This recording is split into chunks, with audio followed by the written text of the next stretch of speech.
Right, so last time we talked about the evidence of evolution, and we danced around kind of what it was, and we gave it a definition. But now we're going to go into a little more in depth into a couple separate ways of thinking about evolution. In reality, all evolution can be thought of as one process, which is the change of traits in populations over generations. But we can split this process into what we call microevolution and macroevolution. So microevolution is that observable change in traits that we can see. And we talked about the peppered moths and how they changed from this white variant in the population being very abundant to this dark variant being very abundant in the population when the soot covered the trees and the dark ones were now camouflaged and the white ones stood out. Well, later, when the Industrial Revolution had some more stringent policies on emitting soot into the air, the trees went back to white, and the population of moths also swung back into this more populous white variant, which then became more camouflaged, and the dark ones became less camouflaged. So we see natural selection occurring and creating a change in the traits of the population, and so we see microevolution occurring. Natural selection, as we talked about before, but we'll give it a more concrete definition here, is where the environmental conditions are putting selection pressure on a population. And so the traits within the population that enhance or increase the probability of an individual to survive and reproduce, and mostly reproduce. If they just survive long enough to reproduce, that's generally good enough. Then you'll get matching of traits of a population with those that favor that environment. So that's natural selection. The environment is shaping the traits in a population. So, for example, snakes have evolved over time an ability to unhinge their jaws so that they can swallow larger and larger prey. That didn't occur as one thing, but probably lots of different smaller changes, whether it be a larger jaw, a more flexible jaw, and then more flexible joints, and then the ability to unhinge those joints. Those are probably steps within a larger ability to unhinge your jaw and swallow large prey. All right, we call this ability to survive and reproduce fitness. So an organism that, or an individual that has a greater ability to survive and reproduce, it says they have lots of offspring, then they have greater fitness. They are more fit for their environment for passing on their genes. So what if an environment changes or a population moves to a different environment? So here's a bunch of Galapagos finches and or tortoises that moved, somehow dispersed into the Galapagos Islands. They are now in a different environment from where they came from, probably the mainland of Ecuador, somewhere along the west coast of South America. And they are now under different selection pressures, right? So natural selection is now going to be imposing new conditions on the species or the population, which will result in different traits. Each of these islands in the Galapagos is slightly different, has slightly different plants on there, and so each of these tortoises variants on these different islands actually have slightly different characteristics in their shells, which correspond with the type of resource that they can exploit on those different islands. This can lead to new species, and the process of speciation would then be macroevolution. All right, so we can split natural selection into different types. 3 of these types include disruptive, stabilizing, and directional selection. All this is the peppered moth is an example of our directional selection, where we have one trait shifting from one type of variant to another in a direction. So from this example, we would be from lighter to darker variant. Disruptive or diversifying selection is selection against an intermediate, right? And so you have these white bunnies, some of them are gray and some of them are black. And we find that the white, let's say it's in a forest floor and it sticks out. So the white ones are getting eaten by the lynx, where the darker ones and the grayer ones are more camouflage. And so there's selection against the middle, and you have a disruption, and two means arise. And then we have the third one, which is stabilizing selection, where some restricting selection is occurring. So an example of this is number of eggs in a nest, right? So a bird can lay 4 eggs, and that's the ideal that allows each of them to survive. If you have 5 or 6 eggs, then that's too many, and they're all too small, and they don't survive. If you have 2 or 3, then they'll survive, but it doesn't provide any more advantage. So it's selecting towards a restricted number. This would be 4 eggs, therefore stabilizing the selection. All right, so those are types of natural selection. Sexual selection is a type of non-random mating, where a individual or a sex is choosing specific traits when they find their mate. And this usually leads to sexual dimorphism. So for example, you've got this spider. The female is generally larger than the male. Males may be choosing for these larger females.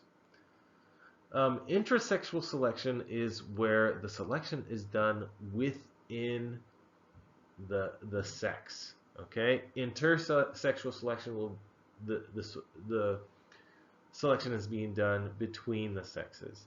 So intersexual selection would be where 2 males are fighting.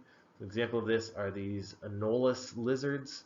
The males have these elaborate dewlaps, which are brightly colored, and the female and they'll do push-ups and they'll fight, and then the larger one usually wins, and that's who mates. So that would be intrasexual selection. Intersexual selection would be where the female looks at all the different, so for example this peacock, the female looks at all the different peacocks and she likes the ones that have the bigger feathers and the more colorful feathers. So she is choosing and deciding who she will mate with. So intersexual selection can be thought of as mate choice. Intrasexual selection is generally some sort of competitive event between males for access to females. All right, another process, gene flow. So individuals moving from one population to another. If you move out of a population, you're going to take your genes with you. That would be immigration. So you're exiting the population. If you're coming from a different population, your genes are probably different than the population you're going to, and so that would also be a shift in those alleles. So that's immigration. And so that can result in a change in the frequency of different characteristics. Other forces of evolution, as we mentioned before, randomness is a powerful force in evolution.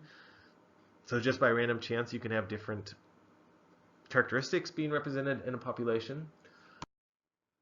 2 of these are included in genetic drift, including the founder effect and the bottleneck effect. Okay, and they're very similar. The bottleneck effect is where you have a restriction in the population. So let's say a big hurricane comes through and it kills most of the individuals in this population of mosquitoes. And let's say all of the red ones died. Well, now that trait is selected against, and now we don't have that represented in the new population. And so a bottleneck effect generally restricts the population variety. The founder effect is really where a small population goes and is separated from a larger population. Generally, just by chance, if you take a few individuals, they aren't going to be representative of the larger population, and or have a shift. So here we have brown and white bunnies. Let's say two of them go into an island, and now all the bunnies on that island are brown. All right, so macroevolution then is mostly looking at species, how species are formed. We're looking at relationships between species, and we're focused on divergent groups rather than individual populations. This takes many generations, lots of years. Generally, we're looking at fossil record or individuals that have very short generation times. So one thing we need to understand is what is a species. There are actually many different ways to define a species, and we call them species concepts. The biological species concept is that a species is defined by its ability to breed, right? So if two populations naturally interbreed and form fertile offspring, then they are considered to be the same species. If they do not, then they are different species. The morphological species concept is able to tell different species apart by their morphological characters, either by color, length, some sort of measurement of their, abdomen or scales or whiskers or whatever it might be. And this is the original species concept. This is originally how we told species apart. But we may have two populations which look different but actually do interbreed. So there's some ambiguity there. The ecological species concept is a little more definitive, where we're looking at where a species lives and what resources it uses. So what part of the ecosystem is it inhabiting? And then the phylogenetic species concept is, let's look at common ancestry and determine species based on that. And generally, we're going to use genetics and similarities in genes, whether it's mitochondrial DNA or other DNA or specific traits, to determine what are the relationships between populations of different species. All right, so depending on the concept you can define species in different ways. But once we have a definition of species, we can also then use those to figure out, well, how species are formed. One way species forms is through allopatric speciation. And this is simply a geographical barrier is separating populations to the point where they can no longer breed, and eventually they will diverge in their selection and thus form different species. So if you have an original population, as you can see here in this valley, right? So you can see that here, original population here. Let's say the climate changes and now these peaks are too cold for the populations to live on there anymore. And so now you have separation of these three populations. And let's say this slope is slightly different in its conditions than this valley and this other slope here. And so you get three separate populations. Over time, eventually they will form different characteristics to the point where if the population goes back to being connected, if they can no longer breed, then we would consider them two separate species. So allopatric speciation is some sort of physical separation, generally geographic, which separates populations. An example is the little paradise kingfisher. It's found in a number of different islands, and where it is isolated, it has a whole host of different characteristics, and they look a lot different. And you can see that speciation is occurring if it hasn't been completed already. Sympatric speciation is a little trickier. This is where the species forms even though they're in the same place. One of the ways this can occur is through genetic duplication of chromosomes called polyploidy. If an organism duplicates its chromosomes, it now can no longer interbreed with another individual because it has a different number of chromosomes, right? And so this occurs in plants a lot. It has occurred in a few different types of animals, but is much more rare. Another way is through disruptive selection. So there's some event which separates a population in selection. So you then have two populations which have been disrupted against something in the mean, and then that can create two separate species, two separate selection pressures. Adaptive radiations are also occurring, and generally this can occur on an island. We talked about the Galapagos finches, but there's lots of other species that did this, where you have a common ancestor comes and colonizes an area. This area actually is very diverse, and so you'll see fracturing of its population until you have disruptive events taking place, where you have this population with very small beaks and this population with large beaks, and different body sizes and different selection pressures. And so each of them is adapting to a different specific part of the environment and creating this radiation of different species. All right, so this has occurred again in lots of islands such as Hawaii and the Galapagos. Sometimes it can also occur after a catastrophic event. So if an extinction occurs, you have a wipeout of a lot of species, then a new species colonizing the area will see it kind of like a new island, and it will be able to radiate within the different niches or the different environments within it. Character displacement is another way that you can see basically the same thing. You've got a divergent selection event where if resources are limiting, you will see specialization in the characters, such as in these finches. The shorter beaked finches will specialize on the softer, smaller seeds, and the bigger finched species will specialize on these larger, harder seeds, and eventually that can lead in these two non-overlapping species niches.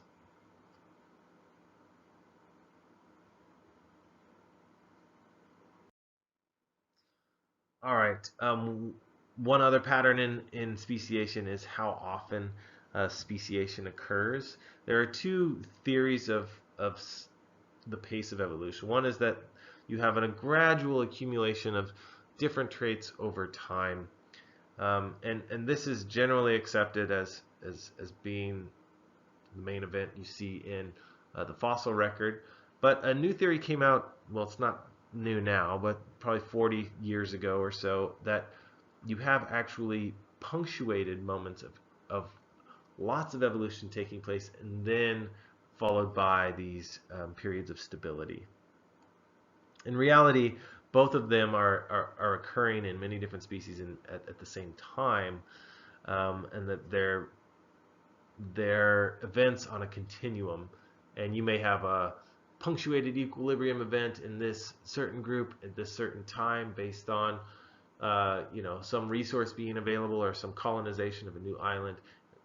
So you have lots of evolution taking place, but then it stabilizes and has gradual changes after that. Okay, so that's macroevolution. Those are the principles surrounding, again, species. And we talked about microevolution. These combined are considered to be kind of a neo-Darwinism, neo-evolutionary theories. And now the lenses by which we look and study evolution in zoology.